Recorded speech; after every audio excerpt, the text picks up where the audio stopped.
প্রথমে আপনাদের নমস্কার জানাই।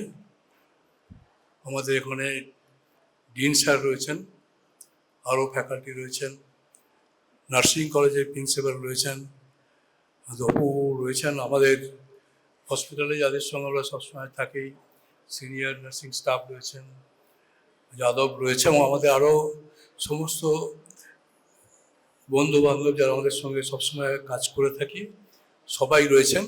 এবং আপনারা যারা সোশ্যাল ওয়ার্কার যারা রয়েছেন, আমি কয়েকটা ইম্পর্টেন্ট কথা বলে খুব ছোট্ট করে একটু দু চারটে কথা বলছি। এই ডিজিটাল মিশন হসপিটাল বলতে কি বোঝায় এবং এতে কি কি করা হয়, এটা আপনারা দেখেছেন যে কোভিডের সময় কিভাবে টেলিমেডিসিন কাজ করেছিল, সেটা খুব ইম্পর্টেন্ট ব্যাপার। কোভিডের সময়তে সেখানে বহু দূর দূর থেকেও চিকিৎসা করা হয়েছিল। আমি নিজে জানি যে আমি অনেক বাচ্চাকে চিকিৎসা করেছিলাম থ্রু অনলাইনে আপনার সারা পশ্চিমবঙ্গ এবং পশ্চিমবঙ্গের বাইরেও যারা অনেক বাচ্চা থাকে তাদের চিকিৎসা আমরা কোভিডের সময় অনলাইনে করেছি। তাদের রেজাল্টও ভালো আছে, ভালো হয়েছে। এর একজন যেমন ডিজিটালের বই প্রকাশ, এবং ডিজিটালের অনেকগুলো প্রকাশ আছে। ডিজিটাল হেলথ সিস্টেম তার মানে হচ্ছে যে প্রত্যেকটা মানুষকে সবসময় হসপিটালে যে আসতে হবে তার কোনো মানে নেই। অনেকগুলো কাজ করা যায় যেগুলো তার পেশেন্ট বা রুগী বাড়িতে বসে থাকবে এবং তার খবরাখবর নেওয়া যায়, তার অ্যাপয়েন্টমেন্ট ডেট ফিক্স করা যায়, তার সম্বন্ধে কোনো ওষুধ পরিবর্তন করলে সেটা করা যেতে পারে, এবং তার কী প্রবলেম আছে সেটা কুইক একটা ডায়াগনোসিস করা বা ট্রিটমেন্ট করার পক্ষে ডিজিটাল হেলথ মিশন খুব ভালো কাজ করে।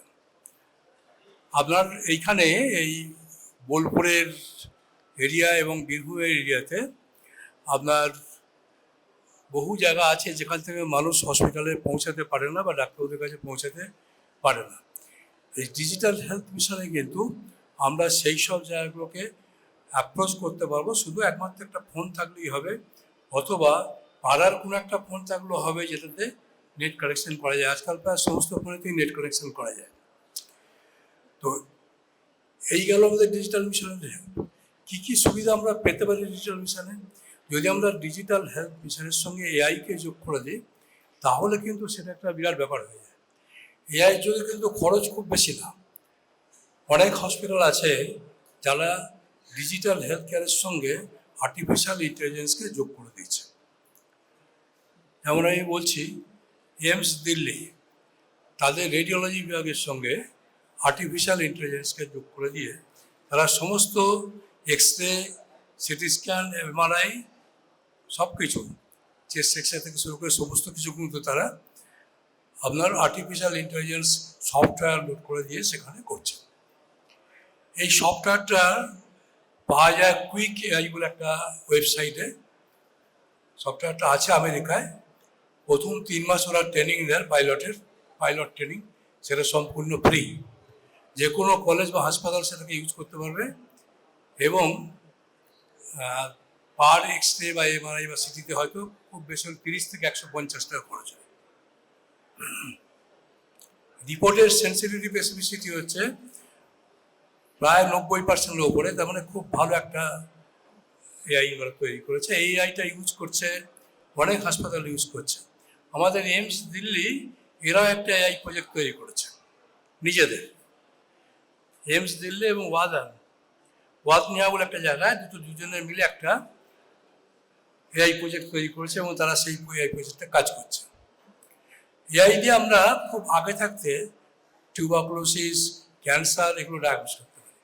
আপনি একটা এক্সরেকে যদি এআই দিয়ে দেন, এবং এক্সরেটার মধ্যে যদি মিনিমাম ডিফেক্ট থাকে, কোনো একটা খারাপ কিছু থাকলে এআই কিন্তু সঙ্গে সঙ্গে সেটা ডিটেক্ট করে ডাক্তারবাবুকে কোশ্চেন করে দেবে, এবং ডাক্তারবাবুর যে অ্যাপ থাকবে, যে রেডিওলজিস্টের অ্যাপটা থাকবে তার ফোন নাম্বারে, সেই ফোন নাম্বারকে তাকে সাবধান করে দেবে আপনার এই রুগীটার এক্সরেতে আমরা এরকম খারাপ জিনিস পাচ্ছি, এটাকে তাড়াতাড়ি ব্যবস্থা করে।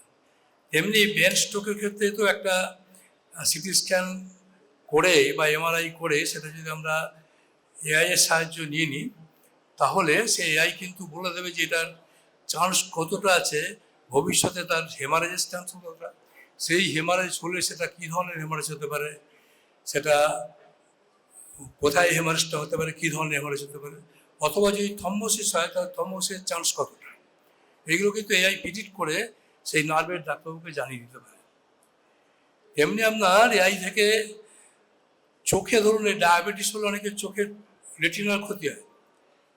এখন একটা ক্যামেরা বেরিয়েছে, সেই ক্যামেরাতে আপনি চোখের একটা ছবি তুলে এআইকে যদি দিয়ে দেন, খুব আর্লি স্টেজে রেটিনার কোনো ড্যামেজ হওয়ার আগেই হতে পারে সেই প্রেডিক্টিবিলিটি তারা করে দেবে, এবং সেটা অনেক হসপিটালে ইউজ করা হচ্ছে। আমাদের শঙ্কর নেত্রালয়ে সেই ক্যামেরা ইউজ করে এআইয়ের মাধ্যমে ডায়াবেটিক আর্লি রেটিনোপ্যাথি ডিটেক্ট করা হয়। আমাদের অন্যান্য বড় বড় হসপিটাল, মণিপাল হসপিটালও তখন ইউজ করছে AI based diagnosis. Shantiniketan medical কলেজে এই যে এআই বেসড চিন্তাভাবনাগুলো উঠেছে, ক্যান্সার, টিবি, স্ট্রোক এবং চোখের রেটিনোপ্যাথি ডায়াগনোস করার, এই মাথাটা এসছে আমাদের প্রেসিডেন্ট সাহেবের, যে আমরা এই হসপিটালটাকে একটা ডিজিটাল হসপিটাল বানাবে এবং তাতে এআই যোগ করব। এবং এখানে ekdunia.com বলে একটা ওয়েবসাইট আছে, সেই ওয়েবসাইটটা উনি তৈরি করেছেন জাস্ট ফেসবুকের মতো, এবং সেখানে প্রচুর কমিউনিকেশন হতে পারে। ওরা যে আমাদের যেটা ইচ্ছা আছে এবং আমাদের প্রেসিডেন্টেরও সেই ইচ্ছা, এখানে ইমপ্লিমেন্ট করা হোক, যাতে আপনারা যারা সমাজসেবক বা সেবিকা আছেন, যারা দূর দূরান্তে থাকেন, তারা প্রতিনিয়ত যাতে হসপিটালের সঙ্গে যে কোনো ডিপার্টমেন্টের সাথে যোগাযোগ করতে পারেন, এবং আপনাদের এলাকার যে সমস্ত রুগী আছে তাদের আপনারা পরিষেবা দিতে পারবেন, এবং তাদের নাম লেখানো থেকে শুরু করে অ্যাপয়েন্টমেন্ট বা তাদের কোনো রিপোর্ট, ওষুধ পাল্টানো, এই সবগুলো কিন্তু আপনারা বাড়িতে বসে করতে পারবেন। আর একটা জিনিস এখন উঠে আসছে, সেটা হচ্ছে প্রিসিশন মেডিসিন। মানে সব লোকের কিন্তু ওষুধ এক না। ব্লাড প্রেশারের ওষুধ দুটো লোকের দুরকম হতে পারে। এখন কিন্তু এই প্রিসিশন মেডিসিন মানে একটা লোকের তার কীরকম, সে তার বডি স্ট্রাকচার কীরকম, তার অন্যান্য অ্যাক্টিভিটি কীরকম, এইরকম থেকে তার ওষুধগুলো কিন্তু ঠিক করা যাচ্ছে। এবং সেখানেও আর্টিফিশিয়াল ইন্টেলিজেন্স প্লাস ডক্টর। মনে রাখতে হবে যে আর্টিফিশিয়াল ইন্টেলিজেন্স কিন্তু একা বলছে না কোথাও যে আমি সব করে দিচ্ছি।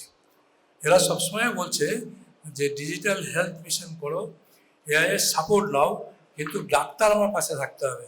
উইদাউট ডক্টর আমি কিছু করতে পারবো না। আমি বলতে পারবো যে চোখে একটা আর্লি রেটিনোপ্যাথি হওয়ার চান্স আছে, কিন্তু সেটা রিয়েলি হচ্ছে কি না সেটা কিন্তু ডক্টর ঠিক করবে। ওই ডক্টর উইথ এআই, এটাই হচ্ছে এখন পরিষেবার মূল লক্ষণ হয়ে গেছে। এবং আয়ুষ্মান ভারত প্রকল্প, যেটা আমাদের 10 মে যেটা আমাদের এখানে হয়েছে, পশ্চিমবঙ্গে লাগু হয়েছে, এই আয়ুষ্মান ভারতে already 80,000 institute through out India, 80,000 institute তারা আয়ুষ্মান ভারতে লগ ইন করেছে। এই আয়ুষ্মান ভারতের total digital health care system, totally এটা ডিজিটাল। এর কমিউনিকেশান, এর যোগাযোগ রাখা সমস্ত কিছু সফটওয়্যারের মাধ্যমে হবে, এবং টোটাল ডিজিটাল হেলথ মিশন, যেগুলোর লক্ষ্য আপনারা জানেন কীভাবে সেটা হবে বা কারা সেই সুযোগ পাবে সেগুলো। এই প্রকল্প আমরা কিন্তু শান্তিনিকেতন মেডিকেল কলেজ এই প্রকল্প খুব শীঘ্রই অ্যাডপ্ট করতে চলেছি, তাতে অনেক মানুষের এখানে উপকার হবে।